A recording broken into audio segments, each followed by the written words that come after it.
कानपुर में थाना बीकिंगंज अंतर्गत दादा मियां की संपत्ति शत्रु है कि नहीं पर सवाल खड़ा हुआ।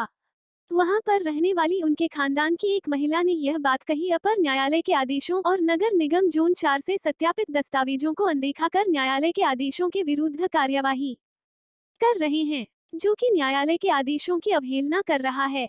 निवेदन है कि प्रार्थिनी मोइना जैदी मेरा पैतृक मकान नंबर 0-96/47 में जन्म से दादा मियां का हाता बीकिंगंज में है। प्रार्थिनी के रिश्ते के चाचा ने प्रार्थिनी के पिता के ऊपर मुकदमा सन 2000 में कर दिया, जो वह 2004 में विपक्षी हार गए, परंतु विपक्षी ने फिर से 2004 में अपील की, जिसका निर्णय 31 अगस्त 2016 को अपर न्यायालय DJ-11 ने फैसला प्रार्थिनी के पिता के हक में किया और स्पष्ट शब्दों में लिखा है कि जो व्यक्ति जहां रह रहा था वह वहां का काबिज मालिक है।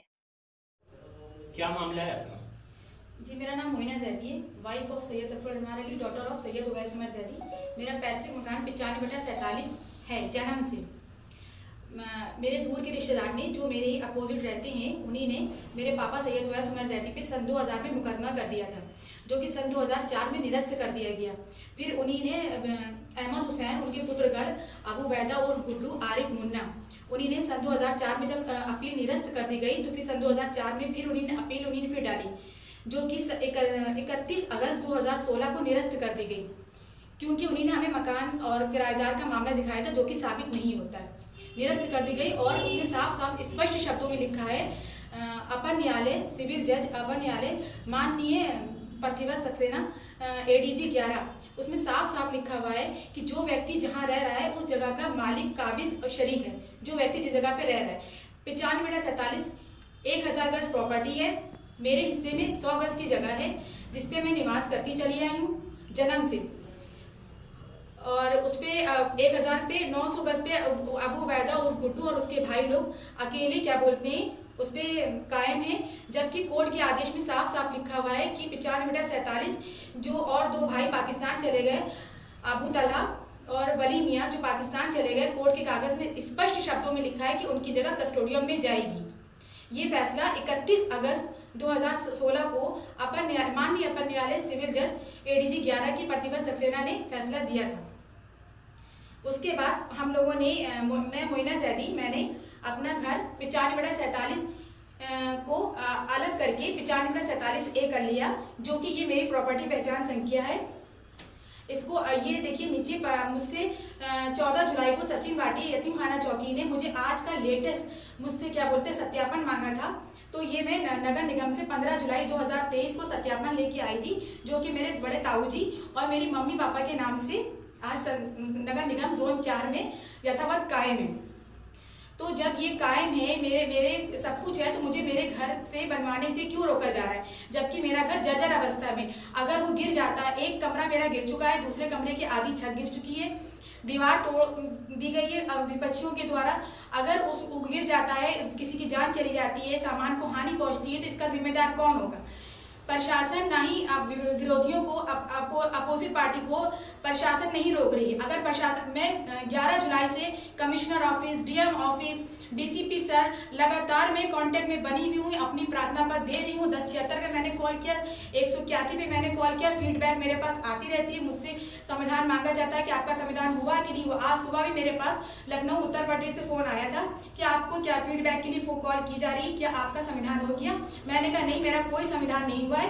अपराधी खुलेआम घूम रहे हैं, उनके ऊपर कोई भी कार्रवाई नहीं की गई। अगर कोई कार्रवाई की गई होती तो वो मुझे प्रतिपालित ना करते, मुझे परेशान नहीं करते। उन्होंने मेरी बहन तीसरे आयशा जैदी को बंधक बनाया, अपने घर में बात करने के लिए बुलाया था कि साइन कर दो, 2.5 लाख रुपए ले लो, तुम 5 बहन हो, तुम्हारी औकात से ज्यादा है। उसने साइन करने से मना किया, तो उन अबू बैदा की पत्नी जीनत ने उसका मुंह दुपट्टे से बांधा और उसकी बहन सादिया ने उसको पेट पकड़ा और अपनी भतीजी से कहा, अलीना से, कि इसके हाथ बांधो। मेरी बहन ने चिल्लाने की कोशिश की, बहुत प्रयास किया। जब मोइना जैदी को इस घटना, और अबू बैदा ने उसके पास लाइसेंसी बंदूक है जो हर वक्त अपने पास रखता है, उसने मेरी बहन के लगा के कहा कि साइन कर दो, नहीं तो कहाँ जान से मार दी जाओगी, कहाँ जाओगी, किसी को पता नहीं चलेगा, तुम्हारी बहन गुमशुदगी का मुकदमा लिखवाती रह जाएगी। अभी 16 साल मुकदमा लड़ा, फिर 32 साल मुकदमा लड़ना। ये कौन लोग हैं जो पिस्टल लगाए हैं उनके?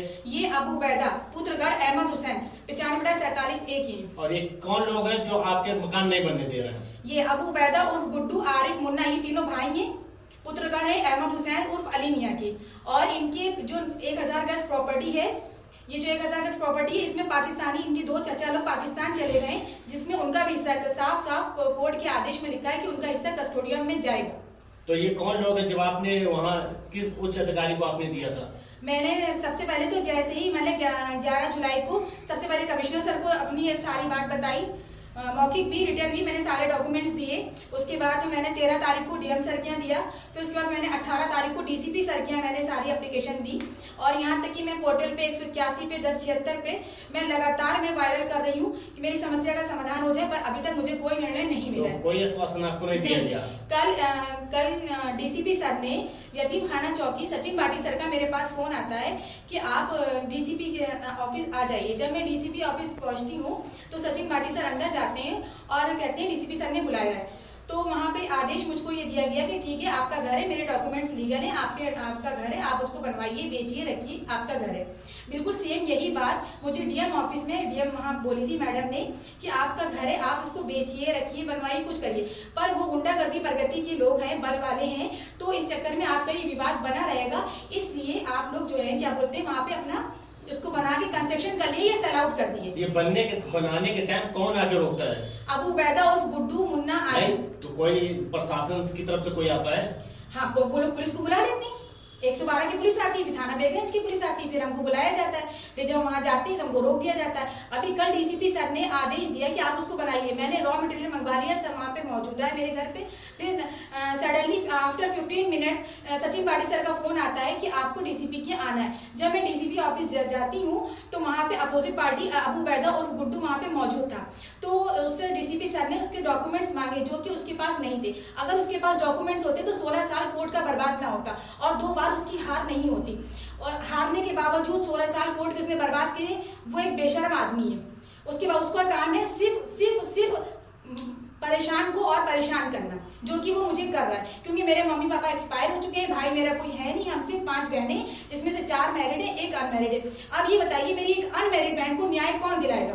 प्रशासन का काम नहीं है न्याय दिलाना। वो दर बदर अपनी 4 बहनों के घर में भटक रही है। क्यों? क्योंकि उसको अकेले घर पे हम नहीं छोड़ सकते, क्योंकि ये लोग जबरदस्ती करते हैं, गुंडागर्दी करते हैं, बदमाशी करते हैं, घर में घुस आते हैं, गाली गलौज करते हैं। ऐसे में कौन एक अकेली लड़की वहां पे रहेगी? तो आपको कहना है कि उच्च अधिकारी का कहना है ये चौकी इंचार्ज नहीं मान रहा है? नहीं, डीसीपी सर ने ऑर्डर दिया कि आप बनाइए, फिर सडनली आफ्टर 15 मिनट्स कॉल आती है कि आप वहाँ पे आइए। जब हम वहाँ पे जाते हैं तो सर ने मेरे डॉक्यूमेंट्स देखे, और अपोजिट पार्टी अबू बैदा और गुड्डू, जो कि उनके पास नहीं है। अगर होते तो 16 साल कोर्ट का टाइम क्यों बर्बाद जाता? उसके बाद सर ने वो सिर्फ मौखिक बोलते हैं, सिर्फ मौखिक, रिटर्न उनके पास कुछ नहीं है, सिर्फ मौखिक बोलते हैं, और कानून एविडेंस मांगता है। वो कोई अपना एविडेंस नहीं दे पाए, तो सर ने सचिन बाटी सर से कहा कि आप 145 में डाल दिए। ऐसा उन्होंने कहा, रिटर्न में नहीं दिया, तो आप डाल दीजिए। लेकिन मेरा कहना ये, मैं डीसीपी सर की बात को डिनाई नहीं कर रही हूँ। 145 की जो धारा वो कह रहे हैं 95/47A पे लगाने पे, तो क्या ये सही है? क्योंकि 95, जब कोर्ट के आदेश को नहीं माना जा रहा है, कोर्ट में के आदेश में साफ साफ लिखा है कि जो व्यक्ति जहाँ रह रहा है उस जगह का मालिक शरीक है, बिल्कुल साफ साफ लिखा हुआ है। आप क्या चाहते हैं? नहीं, हम ये चाहते हैं जब कोर्ट के आदेश के हिसाब से हम उस जगह के मालिक है, काबिज हैं, वहां पे रह रहे हैं, तभी तो 95/47 से 95/47A हुआ नगर निगम में। तभी तो 95/47 कट के 95/47A हुआ। हमने अपना हिस्सा अलग करा लिया। तो जब डीसीपी सर 145 की धारा कह रहे हैं लगाने को, तो वो संपूर्ण संपत्ति 95/47 पे लगना चाहिए, क्योंकि 95/47 आया कहाँ से? एक कहाँ से आया? 95/47A कोर्ट का मुकदमा जीतने के बाद आया, कोर्ट के आदेश के बाद मैंने अलग करवाया। और अगर वो विवादित जगह है और विवादित जगह पे 145 लग रही है, तो संपूर्ण संपत्ति 95/47 पे लगना चाहिए, ना कि 95/47A पे। क्योंकि डीसीपी सर से या विपक्षियों से या किसी भी प्रशासन से पूछा जाए कि 95/47A कहाँ से आया, कोर्ट के आदेश से अगर 95/47A आता है, तो फिर उसमें साफ साफ स्पष्ट शब्दों में लिखा है कि जो जहां रह रहा है उसका मालिक है। और जब कोई मालिक होता है तो वो बनाए, बेचे, रखे, कुछ करे, किसी को इससे क्या लेना देना?